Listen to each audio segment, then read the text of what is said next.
தூத்துக்குடியில் குருஸ் பர்னாந்து 156வது பிறந்த நாளையொட்டி அவரது சிலைக்கு அமைச்சர் கீதா ஜீவன் மாலை அணிவித்தார். தூத்துக்குடி திராவிட முன்னேற்றக் கழகம் தேர்தல் அறிக்கையில் தூத்துக்குடியில் முன்னாள் நகர்மன்ற தலைவர் குருஸ் பர்னாந்திஸ் மணிமண்டபம் அமைக்கப்படும் என்று கூறப்பட்டிருந்தது. அதன்படி தூத்துக்குடி எம்ஜிஆர் பூங்கா அருகில் இடம் ஒதுக்கீடு செய்யப்பட்டு 77.87 லட்சம் செலவில் ராவ் பகதூர் குருஸ் பர்னாந்துக்கு குவி மாடத்துடன் கூடிய திருவுருவச் சிலை தமிழக அரசின் சார்பில் அமைக்கப்பட்டது.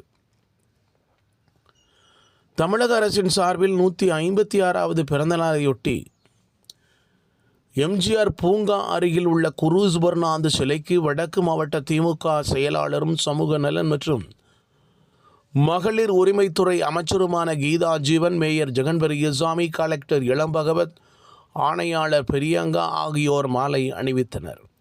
விழாவில் மாநகர செயலாளர் ஆனந்த சேகரன், தாசில்தார் திருமணி ஸ்டாலின், மாநகராட்சி துணை மேயர் ஜெனிட்டா, மாவட்ட அவைத்தலைவர் செல்வராஜ், மாநில மீனவரணி துணைச் செயலாளர் ஃப்ளோரன்ஸ், மாவட்ட துணைச் செயலாளர் ஆறுமுகம், மாநகர துணைச் செயலாளர் கீதா முருகேசன், பொதுக்குழு உறுப்பினர்கள் கோட்டுராஜா, கஸ்தூரி தங்கம், மாநகராட்சி மண்டல தலைவர்கள் வக்கீல் பால குருசாமி, அன்னலட்சுமி, நிர்மல்ராஜ், மாவட்ட மீனவரணி அமைப்பாளர் அந்தோணி ஸ்டாலின், மகளிரணி அமைப்பாளர் கவிதா தேவி, வழக்கறிஞரணி துணை அமைப்பாளர் குபேர் இளம்பரிதி உட்பட பலர் கலந்து கொண்டனர்.